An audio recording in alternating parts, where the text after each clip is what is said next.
Bismillahirrahmanirrahim. Assalamualaikum warahmatullahi wabarakatuh. Perkenalkan, nama saya Cynthia Yuni Hanifah, NPMP 1G01818141 kelas A. Saat ini saya akan memaparkan mengenai jurnal penelitian yang berjudul Rekayasa Bioproses Produksi Bioetanol dari Ubi Kayu dengan Teknik Kokultur Ragi Tape dan Saccharomyces cerevisiae. Baik, saya akan menjelaskan mengenai pendahuluan dari penelitian tersebut terlebih dahulu. Yang pertama, berbagai jenis sumber bahan baku bioetanol terdapat di Indonesia loh, seperti ubi kayu, sagu, ubi jalar, dan tetes tebu. Yang digunakan dalam penelitian ini yaitu ubi kayu. Proses produksi bioetanol dapat dilakukan melalui konversi bahan baku dengan memanfaatkan mikroba yang sesuai. Yang digunakan dalam penelitian ini yaitu Saccharomyces cerevisiae. Menurut Taher Zadin dan Karim di 2007, saat ini terdapat beberapa teknologi proses produksi bioetanol yang telah dikembangkan seperti proses hidrolisis dan fermentasi secara bertahap, proses sakarifikasi fermentasi secara simultan, dan juga proses hidrolisis kofermentasi. Enzim-enzim amilotik komersial yang harganya sangat mahal. Maka dari itu, kita mempunyai sebuah alternatif yang digunakan yaitu ragi tape.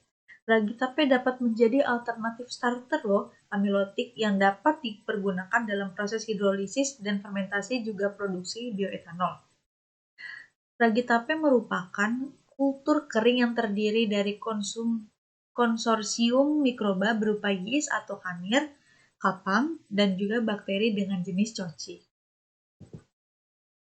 Selanjutnya, tujuan dari penelitian jurnal ini untuk mendapatkan alternatif teknologi bioproses pembuatan bioetanol dari ubi kayu dengan menggunakan teknik kokultur ragi tape dan Saccharomyces cerevisiae yang menghasilkan konsentrasi etanol yang lebih tinggi dibandingkan dengan proses produksi tanpa kokultur.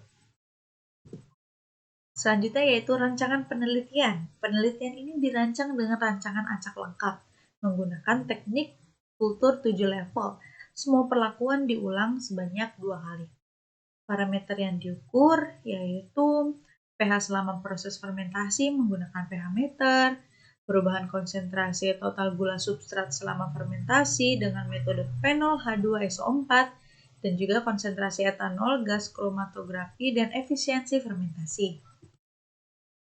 Ini dia diagram alir dari penelitian tersebut. Yang pertama itu ubi kayu. Ubi kayu yang utuh dikupas kulitnya. Selanjutnya, ubi kayu tadi yang sudah dikupas kulitnya sampai bersih diparut. Setelah diparut, dilakukan pembuatan suspensi ubi kayu parut sebesar 30% dengan ditambahkan aquades. Selanjutnya itu pengaturan pH 6,5 dengan ditambahkan NaOH 1N dan juga HCl 1N. Selanjutnya itu digelatinisasi dengan suhu 90-100 derajat Celcius. Selanjutnya dilikuifikasi dengan tambahan alfa amilase. Proses likuifikasi tersebut merupakan proses pencairan gel pati dengan menggunakan enzim alfa amilase yang menghidrolisis pati menjadi molekul-molekul yang lebih sederhana dari oligosakarida dan dextrin. Selanjutnya itu difermentasi sesuai perlakuan selama 3 hari di suhu kamar. Yang selanjutnya itu didistilasi. Dan yang terakhir menjadilah bioetanol. Hasil dari penelitian ini yaitu adanya perbedaan penurunan pH awal fermentasi menunjukkan bahwa proses fermentasi selain terbentuknya senyawa alkohol juga terbentuk senyawa-senyawa asam. Yang kedua yaitu penurunan konsentrasi total gula terendah yaitu proses fermentasi yang hanya menggunakan Saccharomyces cerevisiae. Pada perlakuan ini, penurunan konsentrasi total gula terjadi dari 49,23 kurang lebih 1,58% menjadi 16,63 kurang lebih 1,19%, atau dapat dikatakan sekitar 66,23% substrat telah dikonsumsi selama proses fermentasi. Dan yang terpenting ini, dari penelitian itu yang diinginkan oleh peneliti yaitu ragi tape dan Saccharomyces cerevisiae mampu bersinergi untuk menghasilkan etanol dengan konsentrasi yang lebih tinggi. Selanjutnya yaitu penggunaan teknik kultur campuran ragi tape dan Saccharomyces cerevisiae pada proses fermentasi dapat meningkatkan efisiensi fermentasi jika dibandingkan dengan penggunaan kultur tunggal baik dengan ragi tape maupun dengan Saccharomyces cerevisiae. Yang terakhir yaitu kesimpulan. Penggunaan teknik kokultur dalam proses fermentasi untuk memproduksi bioetanol memberikan hasil yang lebih baik daripada penggunaan kultur tunggal, ragi tape maupun kultur murni Saccharomyces cerevisiae.